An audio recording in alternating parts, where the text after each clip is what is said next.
నిన్న నేను మీకు ప్రామిస్ చేసినట్టుగానే ఇవాళ వీటన్నిటి మీద ఒక వీడియో చేస్తాం. ఇవన్నిటి మీద ఈ ఈ పర్ఫెక్ట్ కండిషనల్స్ అంటాం. వీటిని అన్నిటిని కూడా పర్ఫెక్ట్ కండిషనల్స్ అని చెప్పి అంటాం. చూడండి, అన్నీ ఒకేలా కనబడుతున్నాయి మీకు. He would have eaten, he could have eaten. ఒక్కొక్క దానికి మీనింగ్ తేడా ఉంటుంది. మీరు చాలా జాగ్రత్తగా గమనించాలి. అన్నిటికీ ఒకే మీనింగ్ రాదు, ఒక్కొక్క దానికి ఒక్కో మీనింగ్ వస్తుంది. జాగ్రత్తగా వింటే ఈ వారం రోజుల క్లాస్ అంతా మీకు ఇవాళ ఒక్కరోజే అర్థమైపోతుంది. Right. He should have eaten the cake, he must have eaten cake అనుకోండి అన్నిటికీ. He must have eaten the cake, he would have eaten the cake, he could have eaten the cake, he should have eaten the cake, he must have eaten the cake, he may have eaten the cake, he might have eaten the cake. ఇలా ఉన్నాయండి. మొత్తం ఎన్ని ఉన్నాయి మనకి? Right, మొత్తం 6 types of sentences ఉన్నాయి. ఇప్పుడు మనం జాగ్రత్తగా వీటికి మీనింగ్స్ మనం నేర్చుకుందాం. చాలా మైనర్గా ఉంటాయి తేడాలన్నీ కూడా. మీరు జాగ్రత్తగా వింటే మీ గ్రామర్ బాగా ఇంప్రూవ్ అవుతుంది. మీకు మాట్లాడేటప్పుడు కానీ చదివేటప్పుడు కానీ దాని మీనింగ్ మీకు చాలా క్లియర్గా మీకు తెలిసిపోతూ ఉంటుంది. రైట్. ఇప్పుడు మనం ఫస్ట్ చూద్దామండి. He would have eaten, he would have eaten the cake అని రాస్తాను ఇక్కడ. ఎందుకంటే మీకు పూర్తిగా అర్థం కావాలి కదా. హీ అన్నిటికీ కేకే అని చెప్పి రాసుకోండి. మీనింగ్స్ మాత్రం చాలా తేడా ఉంది. చూడండి, he would have eaten the cake, అతను కేకు తినేసి ఉండేవాడు. ఇక్కడ మనకి కంపల్సరీగా ఏముండాలంటేనండి, ఒక కండిషన్ ఉండాలి. ఇది కనుక వాడితే గుర్తుపెట్టుకోండి బాగా. కండిషన్ ఒకటి చెప్పాలి. He would have eaten the cake, if he had got some time. అది కండిషన్ అనమాట. Condition he would have eaten the cake, అతనికి కొద్దిగా టైం ఉంటే కేక్ మొత్తం తినేసి ఉండేవాడు అని చెప్పాలి. కాబట్టి ఈ వుడ్ హ్యావ్ ఈటన్ అనేది ఎప్పుడు చెప్పాలి? కండిషన్ పక్కన ఒక కండిషన్ ఉండాలన్నమాట. ఆ కండిషన్ కనుక జరిగితే అతను కేక్ తినేసి ఉండేవాడు. If he had got the time అని చెప్పి అంటాం. అది కండిషన్ అనమాట. చూడండి, right. He would have gone to the USA if he had got some money. అది. లేకపోతే he would have gone to the USA if he had worked hard. అతను బాగా చదువుంటే అమెరికాకి వెళ్ళి ఉండేవాడు. కండిషన్ అనమాట. కాబట్టి కండిషన్తోనే మీరు ఎప్పుడు కూడా ఇది చెప్పాలి. He would have eaten the cake అంటే పక్కన ఏదో ఒక కండిషన్ చెప్పాలి. మీరు ఏదో ఒక కండిషన్ మీరు చెప్పాలన్నమాట. అది ఇక్కడ తేడా. ఫస్ట్ వచ్చేసి he would have eaten the cake, అతను కేక్ మొత్తం తినేసి ఉండేవాడు. అతను గనక టైం ఉంటే, అది కండిషన్. అతను అమెరికాకి వెళ్ళిపోయి ఉండేవాడు, అతను బాగా మంచి మార్కులు వచ్చి ఉంటే. రైట్. అతనికి ఉద్యోగం వచ్చి ఉండేది, అతను ఇంటర్వ్యూ బాగా చేసుంటే. ఇట్లా కండిషన్స్. ఈ కండిషన్స్ చెప్పేటప్పుడే మీరు ఫస్ట్ రూలు వాడాలి. సో ఫస్ట్ వచ్చేసి ఏంటండి, he would have eaten the cake, అతను కేక్ తినేసి ఉండేవాడు. పక్కన మీరు కండిషన్ చెప్పాలి. అతనికి బాగా ఆకలి ఉంటే, అతనికి బాగా టైం ఉన్నట్టయితే, వాళ్ళ ఫ్రెండ్స్ రాకపోయి ఉంటే అని చెప్తాం. కండిషన్స్ పెడతాం పక్కన. కాబట్టి వుడ్ హ్యావ్ ఎప్పుడు కూడా మనకి కండిషన్ ఉంటుంది పక్కన అని చెప్పి మీరు అర్థం చేసుకోవాలి. కండిషన్ అని చెప్పనాలి. Right. He would have eaten the cake, cake తినేసి ఉండేవాడు. పక్కన మీరు కండిషన్ చెప్పాలి. ఈ కండిషను అతనికి ఆకలేసి ఉంటే అనేది కండిషను, వాళ్ళ ఫ్రెండ్స్ రాకపోయి ఉంటే అనేది కండిషన్ అనమాట. Right. So he would have eaten the cake తినేసి ఉండేవాడు. అర్థమైంది అనుకుంటా మీ అందరికీ. అది. రెండోది, హీ కుడ్ హ్యావ్ ఈటన్ ద కేక్, దీని మీనింగ్ ఏంటండి? పాసిబిలిటీ. బాగా గుర్తుపెట్టుకోండి. ఏంటిది? పాసిబిలిటీ అంటే జరిగేటువంటి ఛాన్స్ ఉంది, జరిగేటువంటి అవకాశం ఉంది. He could have eaten the cake, అతను కేకు అతను తినగలిగి ఉండేవాడు, కేకు తినగలిగి ఉండేవాడు. పాసిబిలిటీ ఉంది. But he did not eat it, అతను తినగలిగి ఉండేవాడు. But he did not want to eat it. ఇక్కడేమో కండిషన్ చెప్తారు, ఇక్కడేమో కారణం చెప్తారు. పాసిబిలిటీ కదా. చూడండి, he could have eaten the cake, అతను కేక్ తినేసి ఉండేవాడు. But he did not like it. కానీ అతనికి ఇష్టం లేదు. లేకపోతే ఆయన తినగలిగేటువంటి కెపాసిటీ ఉంది, he could have eaten the cake. తినగలిగేటువంటి కెపాసిటీ ఉంది, లేకపోతే పాసిబిలిటీ ఉంది. అది కానీ ఇది కానీ. ఎందుకంటే అతను తినడానికి ఇష్టపడలేదు. రైట్, చూడండి. He could have gone to USA. అతను యుఎస్ఏకి వెళ్ళే పాసిబిలిటీ ఉంది. But he wanted to stay in India. అంటే మీరు అక్కడ మీ ఆప్షన్స్ తీసి చెప్తారనమాట. కారణం ఎందుకో చెప్తారు. అతను ఇండియాలో ఉండాలని చెప్పి అనుకున్నాడు, లేకపోతే అమెరికాకి వెళ్ళిపోయి ఉండేవాడు. Right.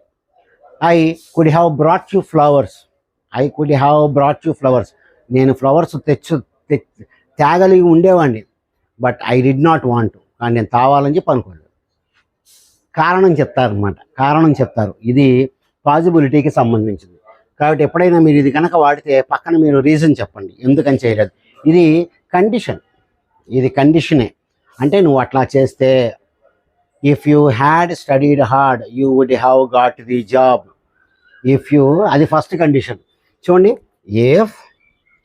If you had studied hard, ఇది కండిషన్ అండి. You would have got the job. నువ్వే గనక కష్టపడి ఉంటే, నువ్వు బాగా చదువు ఉంటే, కండిషన్ ఇది. కాబట్టి ఈ వుడ్ హ్యావ్ అనేది మీరు కండిషన్స్కే వాడాలి. ఈ కుడ్ హ్యావ్ అనేది మీరు చెయ్యగలిగి ఉన్నారు కానీ మీరు చేయలేదు. Right. I could have become a doctor. But I became a poet. నేను డాక్టర్ అవ్వగలిగి ఉండేవాడిని కానీ నేను పోయట్గా ఉండిపోయాను. అట్లాగా మనం చెప్తాం. కాబట్టి వుడ్ హ్యావ్ అనేదేమో కండిషన్కి చెప్పండి, కుడ్ హ్యావ్ అనేదేమో పాసిబిలిటీకి చెప్పండి.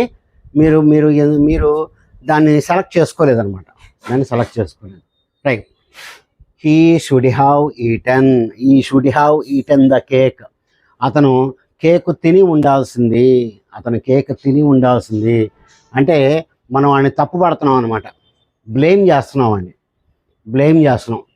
ఇప్పుడు చూడండి, I should have eaten the cake. నేను కేక్ తిని ఉండాల్సింది. He should have eaten the cake. అతను కేక్ తిని ఉండాల్సింది. I should have eaten the cake అంటే, అరే చేయలేదే అని నేను బాధపడుతున్నా. అరే కేక్ తినేస్తే బాగుండేదే. I should have eaten the cake, తిని ఉండాల్సింది నేను అని చెప్పి అంటాం. అదే he should have eaten the cake అన్నాం అనుకోండి, వాడిని మనం తప్పు పడుతున్నాం. ఎరా నువ్వు ఎందుకు తినలేదు, నువ్వు తిని ఉండాల్సింది కదా అని చెప్పి చెప్తున్నాం. He should have eaten the cake. He should have worked very hard. వాడికి బాగా పని చేయాల్సి ఉంది. వాడిని తిడుతున్నాం మనం పట్టుకొని. You should have worked hard. నువ్వు బాగా కష్టపడి పని చేయాల్సింది. You should have come in advance. ముందుగా you should have come early. నువ్వు తొందరగా వచ్చి ఉండాల్సింది. వాడిని మనం తిడుతున్నాం. అదే ఐతో చెప్తున్నాం అనుకోండి, చూడండి, I should have told him. అరే నేను ఆయనకి చెప్పు ఉండాల్సిందే అని చెప్పి మీరు బాధపడుతున్నారు. అరే చెయ్యలేదే అని చెప్పి బాధపడుతున్నారు. I should have met him. నేను ఆయన్ని కలిసి ఉండాల్సింది. అరే రే చెయ్యలేదే అని చెప్పి మీరు బాధపడుతున్నారు. అదే హీతో చెప్పామనుకోండి, వాడిని మనం తిడుతున్నాం అనమాట, కోపడుతున్నాం. Right. You should have completed the work by now. నువ్వు ఈ పాటికి వర్క్ మొత్తం చేసేసి ఉండాలి. అది షుడ్ అనేది. కాబట్టి షుడ్ అనేది ఎట్లా వాడతామండి? రిగ్రెట్, బాధపడటం. రిగ్రెట్ తప్పు చేశాము అని చెప్పి బాధపడటం. వేరే వాడిని అయితేనేమో తిడుతున్నాం మనం పట్టుకొని. He must have eaten the cake. Strong possibility అంటే గ్యారంటీగా జరిగింది అని మీరు నమ్ముతున్నారు. Right. He must have eaten the cake. వాడే తినేసి ఉంటాడు. మా ఇంట్లో ఇద్దరే ఉన్నారు. నేను ఫ్రిడ్జ్ నిండా కేక్ పెట్టాను, పొద్దున్నకి లేదు, ఇంకెవరు తినేస్తారు? మీ ఫ్రెండే తినేస్తారు. అప్పుడు మీరు చెప్తారు, ఆహా, he must have eaten the cake, he must have eaten the cake. అంటే మీరు ప్రజెంట్ పొజిషన్ చూసి ఏం జరిగింది అనేది ఊహిస్తారు అనమాట. రైట్. మీరు రోడ్డు మీద నడుచుకుంటూ వెళ్తున్నారు, వర్షం అంతా ఎక్కడ చూసినా తడి తడిగా ఉంది, నీళ్ళ గుంటలన్నీ నిండిపోయినాయి. అప్పుడు మీరు ఏం చెప్తారు? It should have రైన్డ్. వర్షం పడి ఉంటుంది, అలా వస్తుంది, వర్షం పడి ఉంటుంది, గ్యారంటీ అనమాట. రైట్. మీ ఫ్రెండ్ రిజల్ట్స్ రాగానే ఇంట్లో కూర్చొని ఏడుతున్నాడు, మీరు ఏమనుకుంటారు? ఆడు తప్పు ఉంటాడు గ్యారంటీగా అనుకుంటారు. He must have failed the exam. Must have తర్వాత ఎప్పుడు మనకి థర్డ్ ఫామే రావాలి. He must have failed the exam, వాడు తప్పు ఉంటాడు guarantee. He must have passed the exam, he must have passed the exam. మీ ఇంటి పక్కన ఆవిడ 10 గంటలకు ఆఫీస్కి వెళ్ళిపోద్ది, ఎప్పుడు ఆ రోజు 10:15 అయింది, తలుపులన్నీ వేసేసి ఉన్నాయి. She must have gone to the office, ఆవిడ ఆఫీస్కి వెళ్ళిపోయి ఉంటుంది, గ్యారంటీ ఆవిడ ఆఫీస్కి వెళ్ళిపోయి ఉంటుంది. స్ట్రాంగ్ పాసిబిలిటీ అంటే జరిగేటువంటి అవకాశం ఎక్కువ. He may have eaten the cake, he might have eaten the cake. రెండిటికి తేడా లేదండి, చాలా తక్కువ పాసిబిలిటీ, లో పాసిబిలిటీ, లో పాసిబిలిటీ, చాలా తక్కువ పాసిబిలిటీ, జరిగే అవకాశం చాలా తక్కువ ఉంటుంది. Right. He may have eaten the cake, ఆడు తినుండొచ్చు, అంత గ్యారంటీగా చెప్పలేం, ఆడు తినేసి ఉండొచ్చు. He might have eaten the cake, తినేసి ఉండొచ్చు, గ్యారంటీ చెప్పలేం, గ్యారంటీ మనం ఇక్కడ చెప్పలేం. బట్ ఈ విధంగా మీరు అన్నీ కూడా మీరు వాక్యాలు రాసి దాని మీనింగ్స్ ఏంటి అనేది మీరు గుర్తుపెట్టుకోవాలి. కాబట్టి వుడ్ హ్యావ్ వచ్చేసి పక్కన కండిషన్ ఉండాలి. కుడ్ హ్యావ్ వచ్చేసి ఎబిలిటీ ఉంది, వాడు చేయగలడు, లేకపోతే పాసిబిలిటీ చేయగలిగేటువంటి అవకాశం ఉంది, కానీ పక్కన మీరు రీజన్ చెప్పాలి, ఎందుకని చెప్పలేదు. చూడండి, I could have gone to the movie, నేను సినిమాకి వెళ్ళగలిగి ఉండేవాడిని, but I stayed at home, కానీ నేను ఇంట్లోనే కూర్చున్నా. చేయగలిగినటువంటి కెపాసిటీ నాకు ఉంది, నేను సినిమాకి వెళ్ళగలిగే కెపాసిటీ ఉంది, నాకు ఆ పాసిబిలిటీ ఉంది, కానీ నేను ఇంట్లోనే కూర్చుందామని చెప్పి అనుకుంటున్నాను. రైట్. షుడ్ హ్యావ్, మనమైతేనేమో బాధపడటం, వేరే వాళ్ళు అయిననేమో పట్టుకొని తిట్టడం, మనమైతే బాధపడటం. I should have learned English, అరే ఇంగ్లీష్ నేర్చుకోలేదే, ఇంగ్లీష్ నేర్చుకుంటే బాగుండేది అని చెప్పి బాధపడుతున్నారు, రిగ్రెట్. అదే మీరు వేరే వాళ్ళకి చెప్పారనుకోండి, he should have learned English, వాడు ఇంగ్లీష్ నేర్చుకుంటే బాగుండేది, వాడిని మీరు తప్పు పడుతున్నారు, ఎరా ఎందుకు నేర్చుకోలేదు అని చెప్పి పెడుతున్నారు. He should have learned English. Right. Must, guarantee జరిగిందని చెప్పి మీరు అనుకుంటున్నారు. రైట్. మీ ఫ్రెండ్ రోడ్డు మీద, ఆడికి కారు ఉంది, మీ ఫ్రెండ్ కారు ఉంది, ఆడు కారు ఉన్నా సరే ఒకరోజు నడుచుకుంటూ వస్తున్నాడు, మీరేమనుకుంటారు? కారు పోయింది అనుకుంటారు, లేకపోతే వాడికి ఏదో యాక్సిడెంట్ అయింది అని చెప్పి అనుకుంటారు. సో ఏం చెప్తారు? He must have lost his car, ఈ కారు ఏదో పోయి ఉంటుంది, ఎక్కడో పోగొట్టుకొని ఉంటాడు. Or he must have met with an accident, ఆడికి ఏదో యాక్సిడెంట్ అయింది ఎక్కడో, అందుకే కారు పక్కన పెట్టేశాడు. ఈ విధంగా మనం ఇవన్నీ కూడా వాడతామండి. ఇంగ్లీష్లో కష్టమైన పార్ట్, దీన్నే మనం ఏమంటామంటే అడ్వాన్స్డ్ గ్రామర్ అంటాం. This is advanced grammar. కొద్దిగా బాగా జాగ్రత్తగా చూసుకుంటే మీకు ఇది అలవాటు అయిపోతూ ఉంటుంది. ఏదన్నా ప్రాక్టీస్ మీదే చేయాలి మీరు, ఎంత ప్రాక్టీస్ చేస్తే మీకు అంత ఇదిగా మనకి ఉంటుంది. కాబట్టి వుడ్ హ్యావ్ అనేది కండిషన్, కుడ్ హ్యావ్ అనేది పాసిబిలిటీ. ఇలా ఫస్ట్ ఇవి గుర్తుపెట్టుకోండి. షుడ్ హ్యావ్ అనేది రిగ్రెట్ కానీ వేరే వాళ్ళకైతే అడ్వైజ్ అని రాసుకోండి, వేరే వాడికి అడ్వైజ్ ఇచ్చినట్టు చెప్పుకోండి. Right. He should have learned English, వాడు ఇంగ్లీష్ నేర్చుకొని ఉంటే బాగుండేది, he should have learned English, advice అని రాసుకోండి. He must have eaten the cake, guarantee జరిగిందని నమ్ముతున్నారు. He may have eaten the cake, తింటే తినుండొచ్చు. He might have eaten the cake, తింటే తినుండొచ్చు, రెండిటికి తేడా లేదు. మేకి మైట్కి రెండిటికి తేడా లేదండి, జరిగేటువంటి ఛాన్సెస్ ఇక్కడ చాలా తక్కువ, చాలా చాలా తక్కువ.